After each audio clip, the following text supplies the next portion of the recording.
కనుమ పండుగ నాడు ప్రధానంగా ఆవుకి, ఎద్దుకి, పక్షికి పూజ. అయితే ఇందులో మీరు గమనించవలసిన విషయం ఏమిటంటే, ఈ గోపూజ అనేటటువంటిది కేవలం కనుమ నాడే కాదు. గోపూజ అనేటటువంటిది అన్ని కాలంలో ఎందు చేస్తూ ఉంటారు. గోపూజ అంత గొప్పది. ఆ విషయం భీష్మాచార్యుల వారి. కాబట్టి మంగళాయతనం దివ్యాహ అన్నాడు.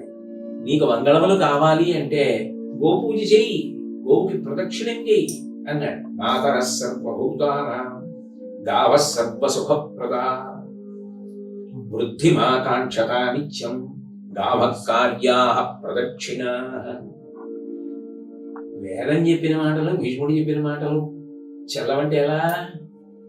కాబట్టి గోవు మాతర సర్వభూతానాం, సమస్త భూతములకు గోవు తల్లి. అది గొప్ప వృద్ధినిస్తుంది. ఎవరు లోకంలో బాగా జీవితంలో వృద్ధిలోకి రావాలనుకుంటారో వారు గావ కార్యాః ప్రదక్షిణాః, గోవులకు ప్రదక్షిణం చేస్తూ ఉంటారు. గోశాలకు వెళ్ళడం అంత గొప్పది. గతజన్మంబులని వినోచితివో, యాగశ్రేణులు ఏమేమి చేసితివో, ఎవరికి ఏమి పెట్టితివో, ఏ చింతారతిం పొద్దుపుచ్చితివో అని యశోద అంటుందే, అలా ఏ సిద్ధాశ్రమమునం త్రొక్కితిమో ఇప్పుడు చూడగంటి విచటను కృష్ణార్థకం నిర్భయం అంటుంది కదా. అటువంటి గోశాల ప్రాంగణాన్ని కాలుతో తొక్కడం అంటే వెళ్ళడం అంత గొప్పదని చెప్తుంది శాస్త్రం. కాబట్టి అటువంటి గో సంబంధమైనటువంటి పూజ ఎప్పుడూ నడుస్తుంటుంది. అయితే గమనించవలసిన విషయం ఏమిటంటే, ఇందులో సంస్కృతి పరిరక్షణము పండగ యందు అంతర్భాగం. కేవలము ఆచారం ఒక్కటే ఉండడం కాదు, ఆచారము ద్వారా సంస్కృతిని పరిరక్షిస్తారు. ఆ సంస్కృతి పోకూడదు. అందుకే మీరు చూడండి, శ్రీరామాయణంలో రాజ్యాలను గెలిచిన రాముడు రాక్షస సంస్కృతిని పాడు చేయలేదు. అందులో జోక్యం చేసుకోవాలి. గుడి విషయంలో జోక్యం చేసుకోవాలి, సుగ్రీవుడి విషయంలో జోక్యం చేసుకోవాలి. ఎవరి సంస్కృతి వాడి. ఆ సంస్కృతి పట్ల గౌరవం ఉండాలి. అంతేకాని మాది ఎక్కువ మీది తక్కువ అన్నమాట ఉండదు. అయినప్పుడు ఆ సంస్కృతి పరిరక్షణ కొరకు ఏం చేస్తారంటే, గంగిరెద్దుల్ని తీసుకురావడం, మంగళప్రదమైనటువంటి పలుకులు పలకడం. గోవుకి పృష్ఠభాగం గొప్పదైతే ఎద్దుకి ముందు భాగం గొప్పది. అయ్యగారికి దండం పెట్టు, అమ్మగారికి దండం పెట్టు, అయ్యగారికి మనం వదలగలగాలి అంటే అది తలూపుతూ ఉంటుంది. ఆయన ఏం చేశారని వదిలేయండి, అది చాలు. సంస్కృతి పరిరక్షణ, మనకి గో పోషణ, గోవుల్ని కాపాడడం ఎప్పటి నుంచో ఉన్న సదాచారం. అందుకే గంగిరెద్దులు. అట్లాగే గొబ్బిళ్ళు పెట్టినప్పుడు పిల్లలతో ముగ్గులు వేయిస్తారు. ఎందుకు వేయిస్తారంటే చిత్రలేఖనమునందు అనురక్తి. ఆ అమ్మాయి బాగా వేసింది, రేపు నేను బాగా ముగ్గు వేయాలి. తీరుగా అందంగా ముగ్గు వేయడంలోనే ఆలోచన ఒక పద్ధతిలో వెళ్ళడం ప్రారంభమవుతుంది. ముగ్గును అడ్డు పెట్టి ఆలోచన తీరుగా ఉండేటట్టు చూశారు. అందుకని సంస్కృతి పరిరక్షణ ఇన్ని నడుస్తున్నాయి. ఇక కనుమ పండుగ నాడు ఆవుకి పూజ, ఎద్దు పూజ. ఎందుకని? అవి రెండు వ్యవసాయం ఎక్కడిది, యజ్ఞం ఎక్కడిది? యజ్ఞం చేయాలి అంటే గోవు యొక్క నెయ్యి ఉండాలి. అటువంటి నెయ్యి లేకుండా యజ్ఞం ఎలా చేస్తావు? మఖము చేయ వజ్రి మిత సంతసించును, వజ్రి సంతసింప వానకురి, వానకురిసి గసవు వసుమతిపై పెరగు, గసవు నీసి ధేను గణము బ్రతుకు. శం ద్విపదే శం చతుష్పదే ఆగావోద్మన్నుత భద్రమక్రన్ సీదంతు గోష్ఠైరణయంతస్మే. వేదం చెప్తోంది ఆ మాట.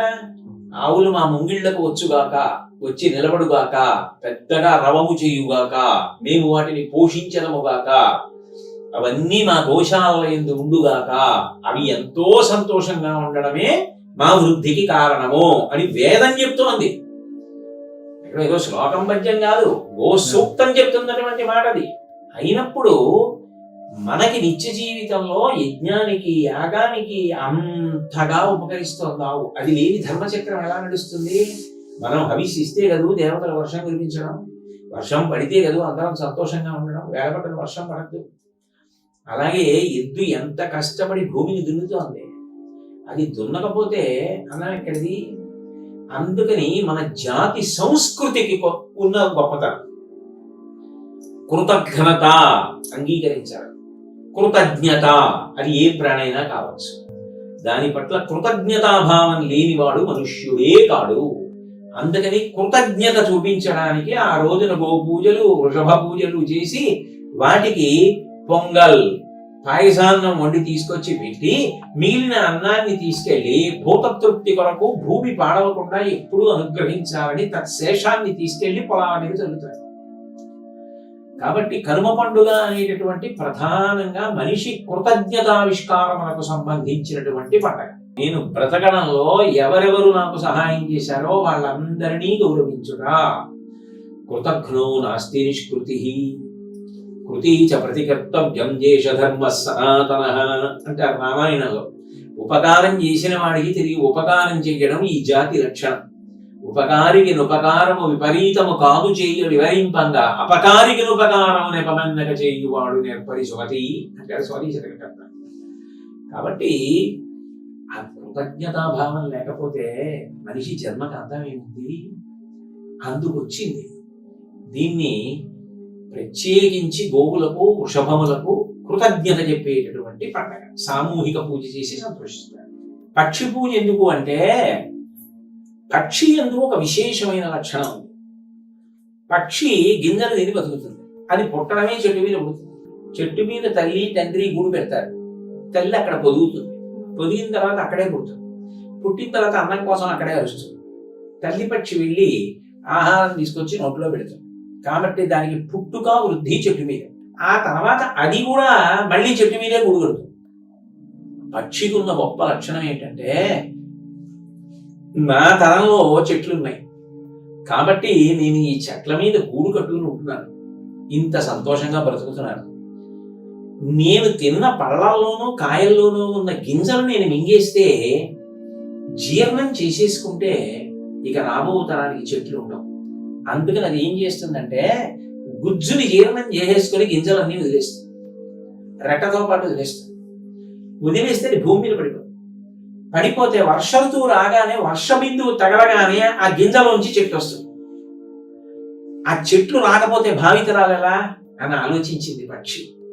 అది ఎంత గొప్పది! నా తరంలో నీ గింజ కూడా జీర్ణం చేసుకుంటే అడిగేవాడేవాడు భావితరాలు ఎలా పోతే నాకెందుకని అది అనలేదు.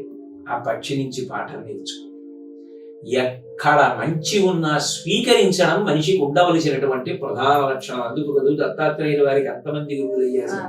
మహానుభావులు కంచి కామకోటి పీఠాధిపత్యం వహించిన మహాపురుషులు చంద్రశేఖరేంద్ర సరస్వతి మహాస్వామి గారి దగ్గరికి వెళ్ళి, అయ్యా మీరు జగద్గురువులు కదా, జగత్తులంతటికీ గురువులు అన్నారు. ఆయన అన్నారు, కాదు, జగత్తు నాకు గురువు అన్నారు.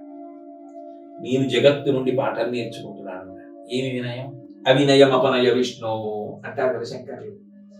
అందుకని పక్షికి పూజ. నువ్వింత గొప్పదాన్ని అని కంకులు గుర్తులు కట్టి దేవాలయాల్లోనూ ఇతర ప్రాంగణాల్లోనూ కడితే అవి సంతోషంగా వచ్చి తినాలి. నువ్వు ఇంత మంచిదానివి, ఇంత గొప్పదానివి, నువ్వు సంతోషంగా తిను అని, మాకు కొత్త పంట వచ్చింది నువ్వు తిను అని దానికి ఆ ధాన్యపు కంకులు గుత్తి కట్టి పెడతారు. అందుకని పక్షి పూజ వచ్చింది.